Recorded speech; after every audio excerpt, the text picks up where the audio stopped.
Have you ever made a mistake so heavy that your chest tightens every time you think about it?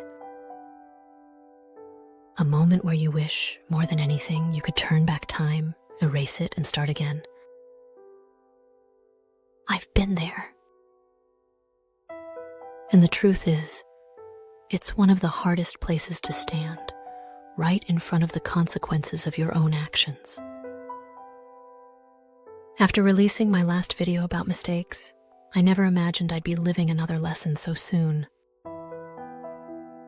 But here I am, face to face with the rawness of regret and the challenge of rebuilding trust. This isn't a story of perfection. It's a story about learning, slowly, painfully, but beautifully, how to heal when trust is broken. Stay with me. We're going to talk about honesty, forgiveness, boundaries, emotional resilience, and self-compassion. By the end of this video, I hope you'll feel lighter, more reflective, and more at peace with yourself, and maybe with someone you've hurt or who has hurt you. Reflection 1: The anatomy of a mistake. Mistakes rarely appear out of nowhere. They're often born from moments of distraction, assumptions, or misplaced trust.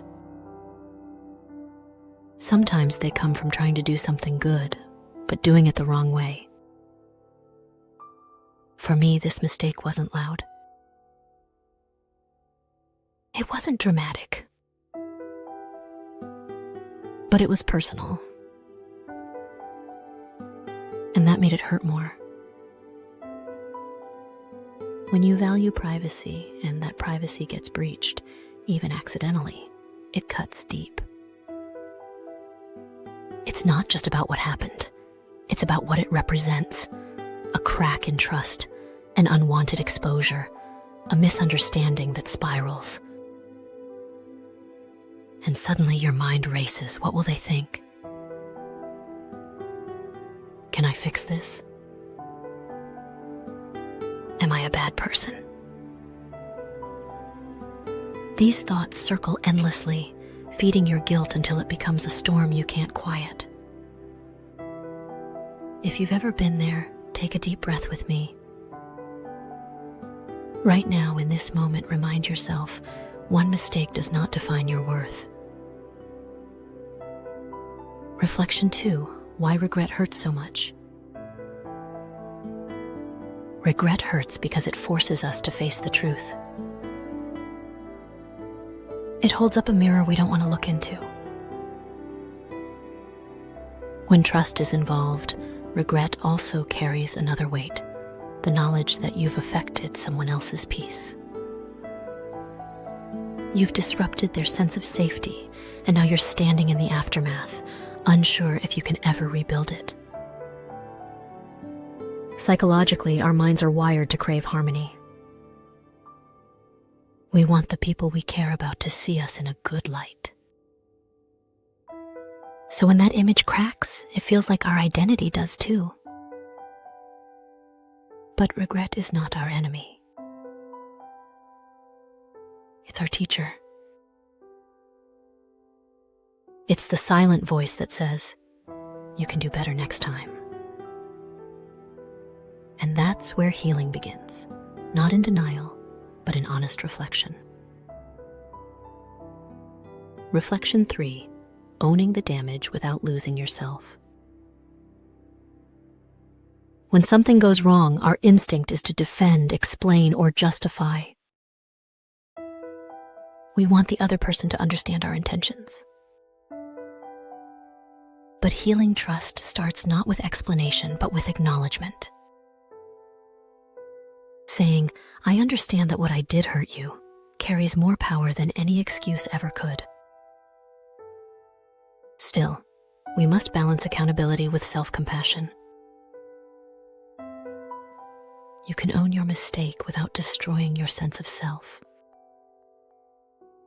You can apologize sincerely without drowning in shame. Guilt says, "I did something wrong." Shame says, "I am something wrong." One leads to growth, the other leads to paralysis. Choose growth. Reflection 4. The psychology of trust. Trust is fragile because it's built over time, but it can shatter in seconds. It's the invisible bridge between two people, and once broken, it creaks under every step forward. Yet what most of us don't realize is that trust isn't rebuilt by words, it's rebuilt by consistency. Small actions. Little reassurances. Moments that say, "You can count on me to be different this time."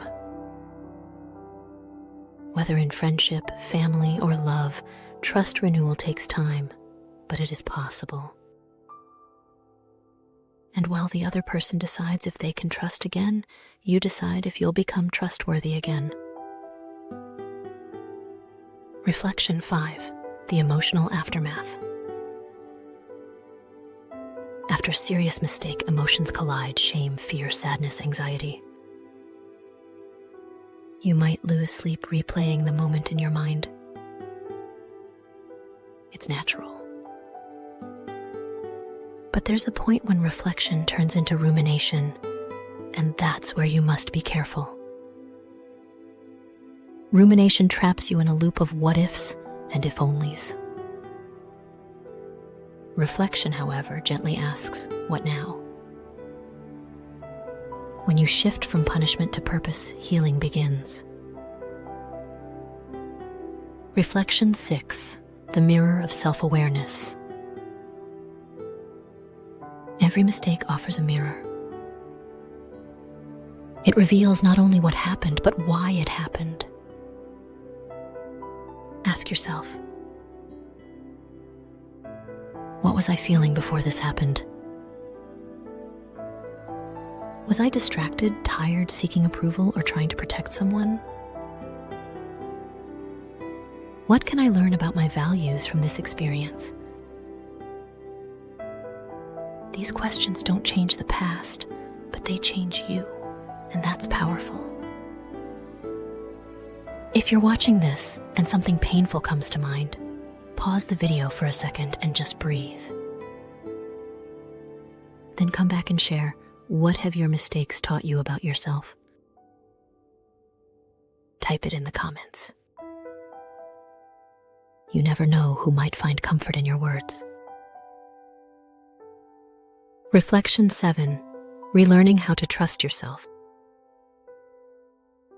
Sometimes the hardest person to forgive is yourself. After hurting someone, it's easy to start doubting your judgment, your instincts, even your worthiness of love. But self-trust isn't about being flawless. It's about believing you can make things right, learn, and do better. When you start seeing yourself not as a failure, but as a work in progress, you reclaim your inner strength. Every sunrise is proof that life continues. Every lesson is proof that you're still growing. Reflection 8. The power of a sincere apology. A real apology is more than the words, "I'm sorry." It's a statement of empathy and accountability. It says, "I understand the impact of my actions and I respect your pain." It doesn't rush forgiveness. It allows space for the other person to heal. Sometimes the person may never respond. And that's okay. Because an apology is about integrity, not outcome. When you can say, "I've done my best to make amends," you begin to reclaim your peace. Reflection 9. Learning to let go. There's a strange comfort in holding on to regret. It feels like punishment equals redemption. But healing comes when you release it. Letting go doesn't mean forgetting. It means accepting that the story can't be rewritten, but you can write the next chapter differently. When you stop clinging to what was, you create space for what can be. Reflection 10. Moving forward with mindful growth. Growth after a mistake is quiet. It's not in grand gestures or dramatic breakthroughs. It's in everyday choices, the pause before speaking, the thought before sharing, the humility before judging. Mistakes make us more mindful, more human. And sometimes that awareness becomes the foundation for a deeper kind of wisdom. Reflection 11. Rebuilding peace. As time passes, you start to see that pain softens. It doesn't vanish, but it transforms. You might not go back to what you once had, but you can still move forward with understanding. Even broken trust can lead to stronger boundaries and deeper empathy. And in that new peace, you begin to respect not only the fragility of trust, but also the strength it takes to rebuild it. Now our closing reflection. I just want to say thank you for being here. Thank you for taking the time to pause, to listen, and to reflect with me. Your presence means more than you know, and I deeply appreciate the space we share together here. If this video spoke to you, I invite you to take a moment to reflect in the comments. What has a past mistake taught you about trust and forgiveness? Your words might bring comfort to someone who's silently struggling right now. And if you found even a moment of calm or clarity here today, please like this video, share it with someone who might need it, and subscribe for more gentle reflections like this. Remember, mistakes don't end your story. They simply redirect your growth. Until next time, take a deep breath, forgive gently, and keep moving forward.